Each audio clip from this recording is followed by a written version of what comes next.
Hello guys, നമുക്കിന്നൊരു ഗ്ലോബിക്ക അച്ചാർ ഉണ്ടാക്കാമേ. ചില സ്ഥലങ്ങളിൽ ഇതിന് ലൂബിക്ക, ലുള്ളോളിക്ക എന്നൊക്കെ പറയാറുണ്ട്. നിങ്ങളുടെ സ്ഥലത്ത് എന്താ പറയുന്നതെന്ന് വെച്ചാൽ കമൻറ്റ് ചെയ്യണേ. നമുക്കിത് ഉണ്ടാക്കാനായിട്ട് നന്നായിട്ട് നെട്ടെല്ലാം കളഞ്ഞ് വാഷ് ചെയ്ത് ക്ലീൻ ആക്കി എടുക്കാം. അതിനുശേഷം ഒരു ഉരുളിയിടത്തോട്ട് 3 ടേബിൾ സ്പൂൺ എണ്ണ ഒഴിച്ച് 1 ടേബിൾ സ്പൂൺ കടുക്, 1 ടേബിൾ സ്പൂൺ ഉലുവ എന്നിവയിട്ട് നമുക്കിത് വറപൊട്ടിച്ചെടുക്കാം.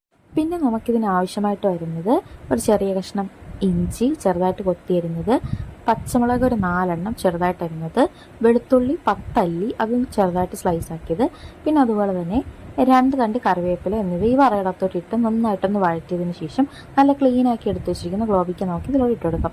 നമുക്ക് നന്നായിട്ടൊന്ന് ഇളക്കി യോജിപ്പിക്കണേ. അതിനുശേഷം നമുക്ക് 2 ടേബിൾ സ്പൂൺ ഉപ്പ് ഇതിലോട്ട് ആഡ് ചെയ്ത് കൊടുക്കാം.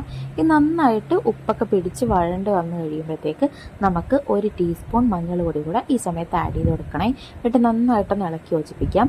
അതിനുശേഷം നമുക്കിതിലോട്ട് 2 ടേബിൾ സ്പൂൺ ചില്ലി ഫ്ലേക്സും കൂടി ഇട്ട് നന്നായിട്ടൊന്ന് ഇളക്കി യോജിപ്പിക്കണേ.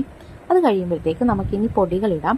അതിനായിട്ട് ഞാൻ 1 ടീസ്പൂൺ കായപ്പൊടി, 2 ടേബിൾ സ്പൂൺ മുളക് പൊടി, അതുപോലെ തന്നെ 2 ടേബിൾ സ്പൂൺ കാശ്മീരി ചില്ലി എന്നിവ ഇട്ട് കൊടുക്കുന്നുണ്ട്.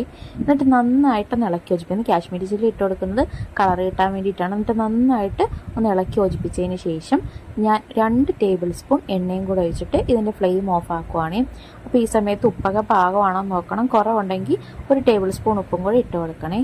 ഒരു 10 മിനിറ്റ് കഴിയുമ്പോഴത്തേക്ക് നമുക്കിതിലോട്ട് ഒരു 3 ടേബിൾ സ്പൂൺ വിനെഗറും കൂടെ ഒഴിച്ച് നന്നായിട്ടൊന്ന് ഇളക്കി യോജിപ്പിച്ച് കൊടുക്കണേ. എന്നിട്ട് നമുക്കിത് ഒരു 10 മിനിറ്റ്സ് കഴിയുമ്പോൾ ബോട്ടിലാക്കി വെക്കാവേ. അപ്പോൾ നമ്മുടെ അച്ചാർ ഇവിടെ റെഡി ആയിട്ടുണ്ട്. Bye bye.